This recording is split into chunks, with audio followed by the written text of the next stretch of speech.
안녕하십니까. 대통령입니다. 지난 금요일이 벌써 가을이 온다는 입추였습니다.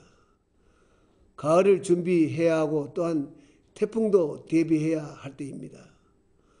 지난달 초 이탈리아에서 열린 G8 확대 정상회담에서는 지구 평균 기온 상승을 산업화 시대 이전에 비해서 섭씨 2도 내에서 막기로 의견을 모았습니다.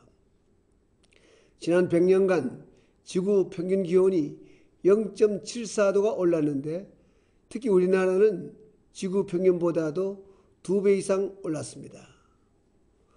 얼음이 녹아 굶어 죽는다는 북극곰의 이야기가 남의 이야기가 아닌 것 같습니다. 온난화로 인해 동해에는 명태가 사라지고 있습니다. 남부 지역에서는 소나무가 위협받고 있습니다. 대구의 명물이던 사과도 이제는 중부지방 위에서 열리고 있습니다. 일부 해수면은 세계 평균보다 훨씬 빨리 높아지고 있습니다. 기온이 2도가 오르면 어떤 큰 피해가 올지 사실 우리가 체감하기는 어렵습니다만은 예측컨대 동식물의 20% 정도가 멸종한다고 합니다. 그 피해는 실로 심각하다고 하겠습니다. 지구온난화의 주범은 온실가스입니다. 온실가스는 석유나 석탄, 가스와 같은 화석에너지 때문에 발생합니다. 해법은 온실가스를 배출하지 않거나 적게 해야 합니다. 이를 위해서는 신재생 에너지와 전기 자동차 등 새로운 기술 개발을 통해서 탄소 배출량을 줄이는 노력을 해야 합니다. 또한 지구온난화를 해결하기 위해서는 엄청난 규모의 투자가 필요하기 때문에 위기인 동시에 그 자체가 거대한 시장을 만들어낼 수 있는 기회이기도 합니다.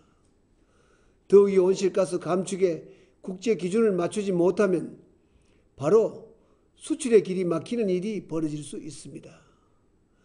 이른바 탄소 무역 장벽이라는 암초가 있기 때문에 손 놓고 있다가는 수출의 의존도가 높은 우리나라 경우에는 치명적이 될 수 있습니다. 이전에 우리는 천연 자원이 없어서 고생을 했습니다마는 지금은 녹색 기술로 앞서 나갈 수가 있습니다. 우리나라는 지난달 G8 확대 정상회의에서 미래 녹색 기술 중 스마트 그리드, 즉 지능형 전력망 개발의 선도국가로 선정되었습니다. 뿐만 아니라 차세대 전지와 그린카, 최첨단 고효율 제품 등으로 수많은 일자리를 만들어낼 수가 있습니다. 존경하는 국민 여러분, 녹색 기술보다 더 중요한 게 있습니다. 바로 그것이 녹색 생활입니다. 녹색 기술을 개발하려면 많은 시간과 돈이 들지만 녹색 생활은 누구라도 오늘 당장 할 수 있기 때문입니다. 국제에너지기구에 따르면 에너지 전략과 효율화를 통해서 온실가스 배출의 3분의 1 이상을 줄일 수 있다고 합니다. 그래서 이 전략을 제5의 에너지라고도 합니다.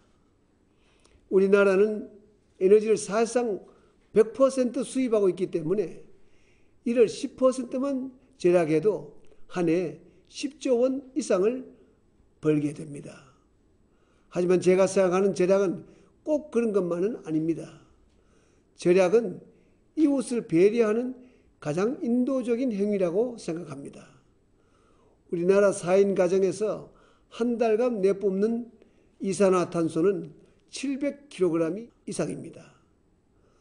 난방이나 취사 등으로 400kg 이상, 승용차 이용으로 300kg 이상의 이산화탄소를 배출하고 있습니다. 학자들은 각 가정에서 매년 소나무 3천여 그루를 심어야 한 가정에서 배출하는 이산화탄소를 상쇄할 수 있다고 합니다.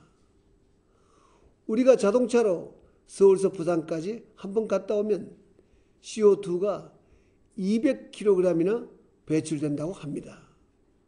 그래서 좀 불편하더라도 기차와 같은 대중교통을 이용하고자 하는 이유가 바로 여기에 있습니다. 절약을 순 우리말로 하면 아낀다는 것입니다.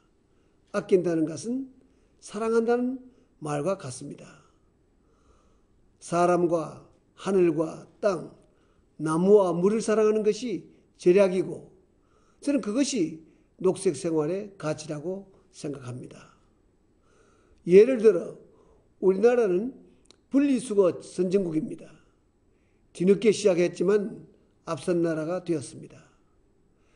제가 우리나라 녹색 성장의 미래를 낙관하는 것은 이렇게 한번 발동이 걸리면 힘을 합쳐 누구보다도 더 잘해내는 우리 국민을 믿기 때문입니다. 저는 우리 국민의 녹색 잠재력이 충분하다고 확신합니다. 정부는 녹색 성장을 구체적으로 추진하기 위해 지난주 온실가스 감축 목표를 위한 3가지 시나리오를 제시하고 국민 여론을 수렴하고 있습니다.